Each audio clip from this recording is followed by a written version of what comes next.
Linha de passe mesa redonda. Oferecimento Petrobras. Toda a energia para o PAN 2007. Claro, a vida na sua mão. Novo Ford Fusion, um grande carro como você nunca viu.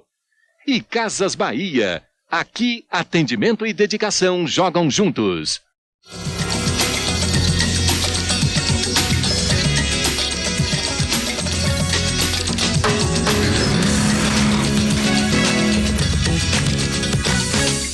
O Linha de Passe está no ar, numa semana em que o torcedor do Palmeiras tem muito o que comemorar. Em que o torcedor do São Paulo comemorou a liderança por 24 horas. O Santos deu a volta por cima. Numa semana em que o torcedor do Madureira espera comemorar ainda mais. Em que o torcedor do Flamengo espera, enfim, comemorar. E celebrar é com o Linha de Passe.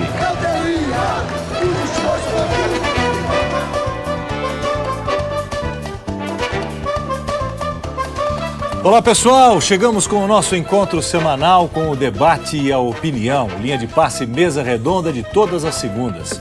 E vamos falar ainda das sérias contusões de Nilmar do Corinthians, que vai operar o joelho na semana que vem. Alemão do Palmeiras, que também vai ser operado, eles devem ficar afastados de 5 a 8 meses. Kerlon do Cruzeiro também saiu com problemas de joelho do jogo diante do América. Nesta terça vai saber a gravidade da contusão. Vamos discutir sobre isso, sobre esse momento, a bruxa que anda solta no futebol brasileiro. E tem ainda o Sul-Americano Sub-17 no Equador. O Brasil estreou com derrota para o Peru 2-1. E temos semana de decisão nas oitavas de final da UEFA Champions League, a Copa dos Campeões da Europa. Terça e quarta de muito futebol ao vivo para você. E queremos a sua participação, www.espn.com.br/linha de passe. Estão comigo aqui em São Paulo, José Trajano, Paulo Vinícius Coelho, com a gente também, Juca Kfouri. E no Rio de Janeiro, as presenças de Fernando Calazans e Márcio Guedes. E você sabe, no Linha de Passe tem promoção de kits da ESPN Brasil e camisas de futebol. Vamos ver o que temos na promoção de hoje. E atenção, você que é morador das cidades de Salvador, a capital baiana, e Goiânia, a capital de Goiás. São 5 kits para cada cidade. Mande uma frase criativa sobre o time do seu coração, com nome e endereço completos. E para você de todo o Brasil, hoje teremos as camisas do Palmeiras, que ganhou o clássico do fim de semana, do Santos, que penou, mas manteve a liderança do Paulista, do Madureira, perto do título da Taça Guanabara, do Flamengo, que espera virar o jogo na quarta, do Atlético Paranaense, que goleou no Clássico do Paraná, e do Atlético Mineiro, que ameaça uma reação no estadual. Não só pelos prêmios, mas você também pode participar com a gente, mandando a sua pergunta, mandando o seu comentário, conversando com os nossos comentaristas. Olá, Trajano, boa noite. Boa noite, Palomino. Boa noite, amigo fã do esporte. Bom, você já resumiu mais ou menos o que a gente vai discutir aqui, o que eu tenho para falar. Quer dizer, eu vou começar por o Madureira. Eu fico pensando no América no lugar do Madureira, que beleza. Pegar aquele Flamengo sem alma, sem nada, ia ser uma beleza. Bom, a coluna do Fernando Calazans hoje no Globo é um primor. Eu acho que ele conseguiu ali dissecar o Flamengo de uma forma brilhante. Concordo em tudo que ele escreveu, com tudo que ele escreveu. Depois do decorrer do programa a gente pode esmiuçar a coluna do Fernando, mas entre umas e outras ele se perguntava, Irineu e Moisés é dupla de área do Flamengo? Rony e Souza é dupla de ataque para um time como o Flamengo? E eu incluo também, chamar o Renato Augusto de sucessor do Zico, para mim é dose, que o garoto pinta, tem pinta, mas um jogador que não sabe chutar pro gol, para ser sucessor do Zico, fica bem difícil. Pode ser que ele venha a ser alguma coisa um dia, mas vai ter que aprender muita coisa no futebol. O Madureira tá de parabéns, foi roubado no Maracanã. Ganhou por 1-0. Há essa polêmica sobre o pênalti, foi pênalti ou não foi pênalti. Mas no próprio jornal O Globo de hoje dá uma sequência de fotos. O Globo assumiu que foi pênalti. Uma sequência de fotos que mostra não só a chegada do Irineu, que pode até ter chegado antes na bola, mas ele empurrando empurrando o Marcelo naquele lance. Eu digo que foi roubado porque expulsar o Marcelo do jogo e tirá-lo do jogo de quarta-feira é um absurdo, os maiores absurdos, comparável àquela arbitragem do William Neri não marcar aquele pênalti no jogo América e Botafogo. A sorte do Madureira, ou a virtude do Madureira, foi ter vencido a partida. O América ali não teve condições de vencer. Palmeiras e Corinthians. Foi o Palmeiras de Edmundo e de Valdívia.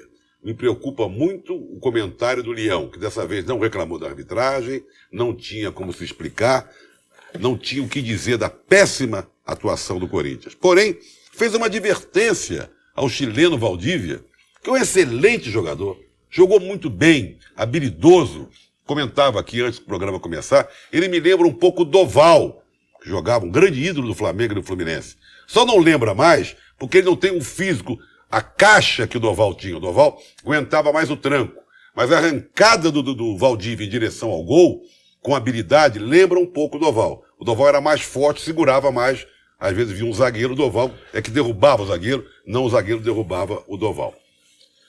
O Leão disse, em outras palavras, o Valdívia, esse rapaz, precisa tomar cuidado, porque da maneira que está jogando, sei lá o que pode acontecer. O que o Valdívia fez de errado?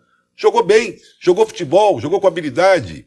Não pode, hoje em dia, jogar futebol, saber driblar, saber partir para a área, dar passos para o gol, é uma temeridade. Você está ameaçado de ter sua perna quebrada, ser agredido pelos adversários, ser agredido até na rua. E a terceira coisa que eu quero falar é essa bruxa solta no futebol. Eu fico imaginando a cabeça do Nilmar agora. Um belo jogador, de 22 anos, né? 22 anos, acabou de se recuperar.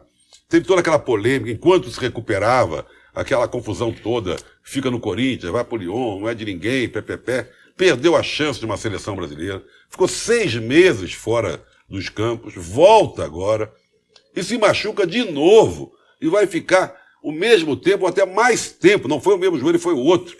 Parece que ele ia dar uma entrevista hoje, até cancelou, porque ele não tem condições de falar. Imagina a cabeça desse rapaz, como também do menino, do Foquinha, do Kerlon, de apenas 18, 19 anos, que é um belíssimo jogador. A bruxa está solta. Eu não sei se há uma explicação para isso, uma coincidência enorme do Obi na semana passada, o Kerlon agora, o alemão. Eu não sei se está havendo alguma coisa de preparação física, de chuteira, não sei o que é, ou é coincidência mesmo, mas é uma coisa para a gente discutir aqui. E quem falou por telefone hoje, no bate-bola, segunda edição, foi o Edu, que teve o mesmo problema do Nilmar, né? Primeiro o joelho, depois o Edu do Valência. O Edu do Valência, o jogador do Valência, ex-Corinthians. Olá, Fernando, muito boa noite, tudo bem? E teve o primeiro jogo da Taça Guanabara, Fernando. Aliás, o Trajano tem toda a razão, parabéns pela coluna. Muito obrigado a você, ao Trajano, boa noite a vocês dois, a todos os companheiros da mesa, aos fãs do esporte. É uma tristeza esse negócio do Nilmar, sabe? Eu fiquei muito triste com isso, porque é um jogador com o talento dele, né? Que entra em campo para jogar futebol, não entra para dar pontapé, não entra para destruir, entra para criar, entra para fazer gol, para dar alegria. Quer dizer, não sei o que está havendo com o futebol, parece que há uma conspiração, não é? Dos deuses do futebol, né? Como se diz, contra o próprio futebol, né? Para esse menino, mais uma vez, sofrer uma contusão tão grave assim. E os outros também, né? Mas olha, o Palomino, o Madureira não foi ruim de ver o Madureira jogar, não. Isso me deixou um pouco satisfeito, porque foi bom ver o Madureira jogar, não foi uma coisa assim, o Madureira. Não, jogou futebol, né? Direito, jogou futebol de passe, jogou futebol consciente, né? Fez isso tudo ao contrário do que fez o Flamengo, que não jogou. Né? A atuação do Flamengo foi uma coisa bizonha, uma coisa pífia, muito ruim. Não sei o que aconteceu com o time do Flamengo, porque não acho, ao contrário dos que acham que o Flamengo contratou muito bem, que tem um elenco espetacular, eu não acho nada disso, mas também não acho, nem esperava que o Flamengo fosse tão ruim como foi ontem. Né? Uma coisa realmente lastimável.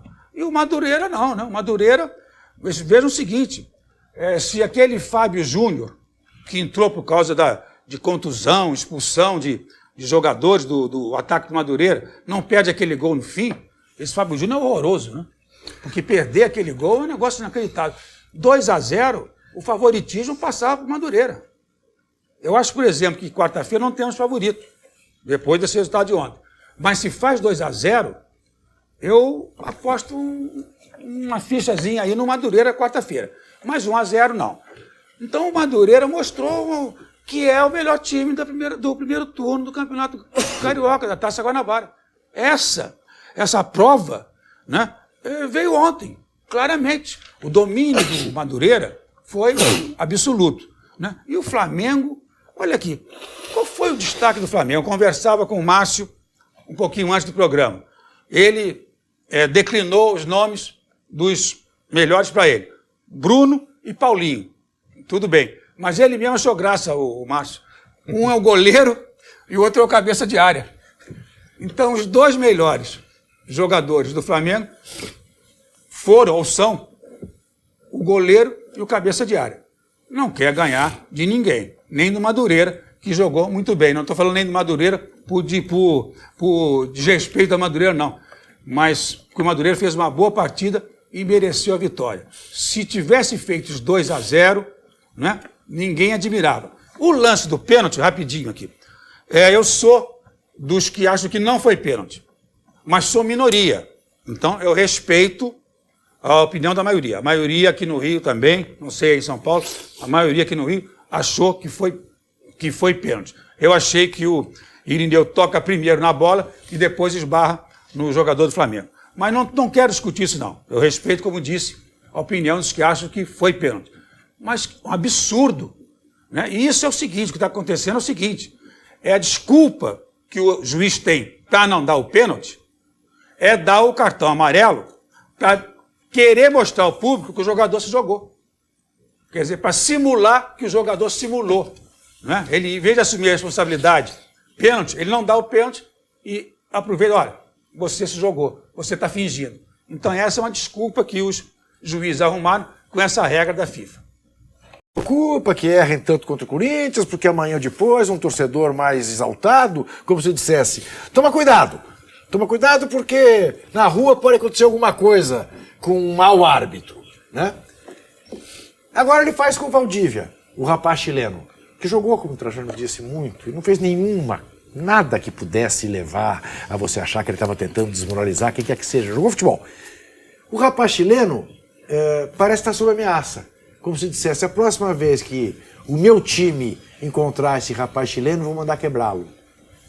E parece que o Leão se esqueceu que de ameaça em ameaça, quem de tão ameaçado acabou parando de jogar no Corinthians foi o zagueiro dele, o Marquinhos, né? Que foi vítima de ameaças de alguns torcedores translocados. Então, o Leão está inteiramente perdido.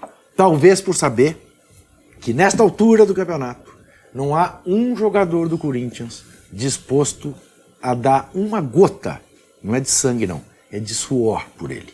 Uma gota. Faz 1-0, até ganha na inércia. Toma 1-0, não tem a menor condição de reagir. Porque ele perdeu inteiramente o controle do time, porque ele perdeu inteiramente o vínculo com o time, porque ninguém gosta dele, porque ninguém conversa com ele. Essa que é a verdade e ele sabe disso. Os parabéns eu queria dar ao torcedor baiano Carlos Alberto Santana Machado e à juíza Nícia Olga Andrade de Souza Dantas, que acaba de proferir uma sentença dando a este torcedor o direito de ser ressarcido porque comprou jogos no Pagar Pra Ver, o chamado pay-per-view, que eu não sei por que a gente não fala aqui Pagar Pra Ver, dos jogos do Campeonato Brasileiro do ano retrasado, aquele do Edilson Pereira de Carvalho. Ele comprou 2 jogos e ele, da Série B, essa é a novidade. Série B e Pagar Pra Ver, essa é a novidade. Comprou e ele entrou com uma ação dizendo que aconteceu na Série B mais ou menos a mesma coisa que aconteceu na Série A. Só que, diferentemente da Série A, na Série B não foi tomada nenhuma providência. E ele se sentiu roubado por isso. Ela mandou que a CBF, por ser a organizadora do evento e, em última análise, a comercializadora, né, dos pacotes, pagasse a ele R$ 129,62 pelos 2 jogos que ele comprou, mais R$10.000 por danos morais. E outro torcedor que ganhou, este aqui de São Paulo, porque viu o primeiro jogo, o Corinthians e São Paulo, que foi anulado, não pôde ver o segundo, entrou com uma ação na justiça e o juiz Roberto Espínola do Amaral mandou a CBF pagar 14 mil. Aliás, o torcedor é o Roberto Espínola do Amaral. O juiz mandou que ele recebesse 14 mil reais, o juiz Luiz Eduardo Scarabelli. Estou enfatizando isso porque é o 11º torcedor que ganha. Para enfatizar que quem usar o Estatuto do Torcedor, quem usar o Código de Proteção ao Consumidor, ganha. E é a hora